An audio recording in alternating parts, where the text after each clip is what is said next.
para no perder su programa, mañana nos va a regañar, con la primera voz del pueblo o la voz del pueblo, que es eh, ¿qué es lo primero y lo más importante en Sin Censura, don David, por favor?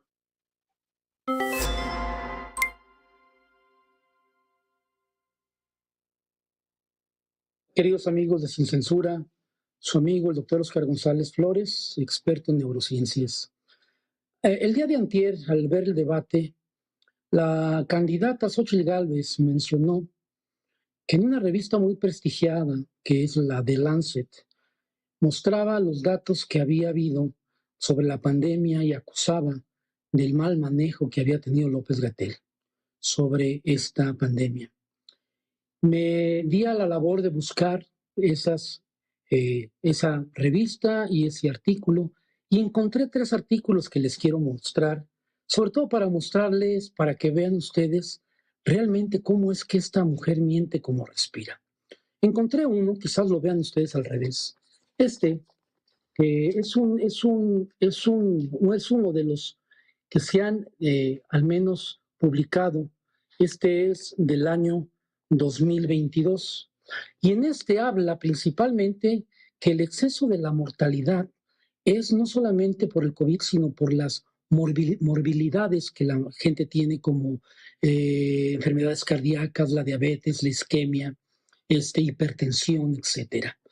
Pero que la falta de accesibilidad también a los servicios médicos que en aquel tiempo se dio fue lo que complicó la mortandad que hubiese en este país y la conversión. Habla de que esto se haya debido a un mal manejo por el gobierno, sino que era aunado a todas las enfermedades conmóviles que tiene este país de gente obesa. Eso es lo que habla este trabajo.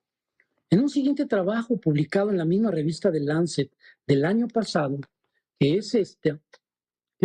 perdón que esté chueca, en esta habla sobre el panorama en la evolución de las vacunas contra el SARS-CoV-2 y de hecho habla aquí que las políticas fueron muy exitosas de salud pública que se implementaron con México. Y sobre todo lo que dice es que de estas vacunas se empieza a especular. Se compraron muchas vacunas de diferentes tipos, hasta 5, y lo que viene diciendo es que cuál de todas las vacunas era la mejor. Tampoco sin mencionar nada del manejo que se hizo en la salud pública, México y en sí el doctor López-Gatell. Además, ese estudio indica que estas políticas son útiles. Aún existen desafíos que se tienen que sobrepasar, que se tienen que llevar a buen fin, porque hay una desigualdad sociodemográfica, hay una desigualdad entre pobres, a una gran cantidad de pobres, pero habla y dice que realmente ha sido muy importante. Y el más reciente, que creo que es este al que se refería este personaje, la Xóchitl Gálvez, es este otro. Perdón que esté en inglés y esté volteado, pero en realidad no sé cómo hacerle. Y es de la prevalencia y las determinantes de las secuelas que la gente tiene cuando fue contagiada con el coronavirus. Y que en México sí, en realidad fueron una gran cantidad de enfermos, pero que las secuelas que tiene son secuelas muy duras en términos de respiratorios, en términos de enfermedades del sistema nervioso central. De tal forma que, vuelvo a repetir, esta mujer miente como respire, la candidata Xóchitl Gálvez, y no en ningún momento, al menos estas tres artículos de los últimos 3 años, no habla nada del mal manejo que se hubiera tenido. Sí habla que hubo una gran cantidad de muertos, como en todas partes, pero en realidad no le achaca a que sean malas políticas implementadas por el gobierno. De forma que, ¿saben qué?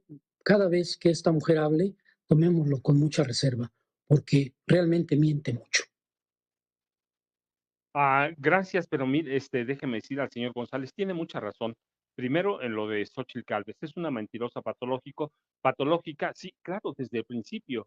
Está inmersa en actos de corrupción, sus hijos, no los puede controlar, su hijo, su hija, Diana, Juan Pablo, pero hay que recordar el problema de la COVID es que el mundo entero, no solo México, se enfrentó a una enfermedad, primero, desconocida, no era una simple gripe. Segundo, enfrentamos un país en el que la producción de vacunas prácticamente era cero, se la acabaron Felipe Calderón, Enrique Peña Nieto. Luego, también nosotros mismos tuvimos descuidos. Yo le voy a platicar, yo tengo, justamente tenía un vecino frente a mi casa, acá en el Valle de Toluca, y cuando estalló la COVID en la fábrica en la que trabajaba, los regresaron a su casa y con la recomendación de no salir, de cuidarse, de tomar precauciones, todo.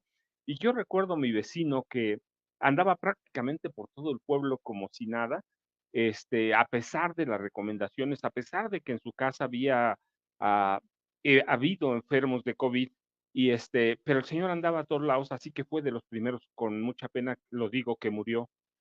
¿Por qué? Porque hubo un descuido cultural, porque hubo personas también, independientemente de todos los factores que habla el señor González, hubo un factor cultural. Estamos acostumbrados, es una gripita, me tomo 2 tequilas, me tomo 2 cervezas y luego hubo la teoría del rebaño, pues nos contagiamos todos y luego, ah, con eso vamos a salir más rápido. Es decir, cada quien iba por su lado. Nosotros, le voy a contar, en mi casa tomamos una decisión, vamos a seguir los consejos del doctor Hugo Gatell a partir de que se declaró la emergencia de la COVID, que fue un mes de marzo, finales, creo que fue 21 o 22 de marzo cuando se declaró la emergencia. Nosotros tomamos la decisión solo de seguir las recomendaciones del doctor Hugo Gatell.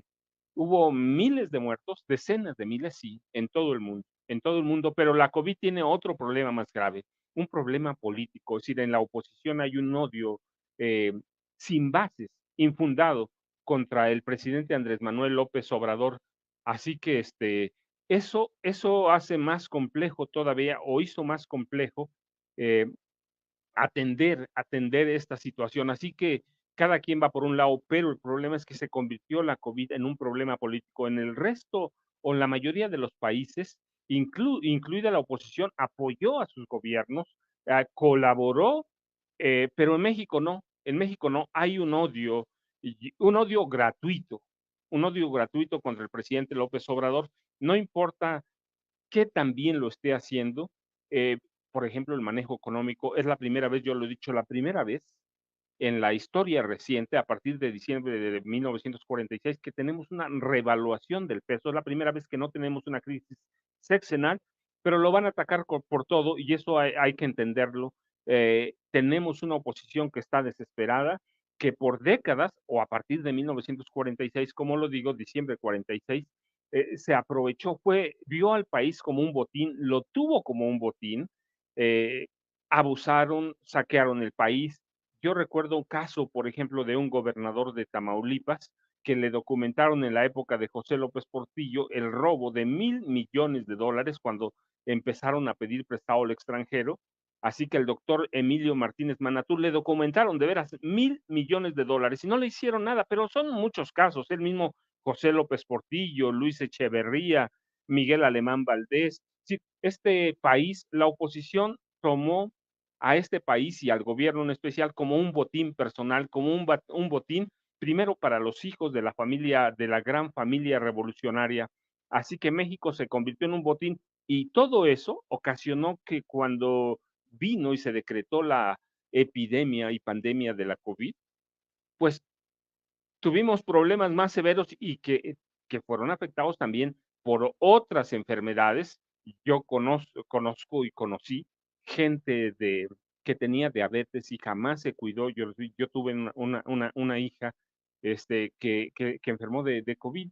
eh, Tuvimos problemas, pero la salvó bastante bien y fue de las primeras mi hija, pero influyeron muchos factores, la alimentación. Teníamos un país al que nadie le importaba si comía o no comía, hasta que llega el presidente López Obrador. No se han resuelto todos los problemas. Tenemos un país con cualquier cantidad de problemas, así que la COVID se agravó por muchísimos problemas, el saqueo, problemas culturales, otras enfermedades, y luego hoy tenemos, acuérdense, tenemos a una candidata que miente.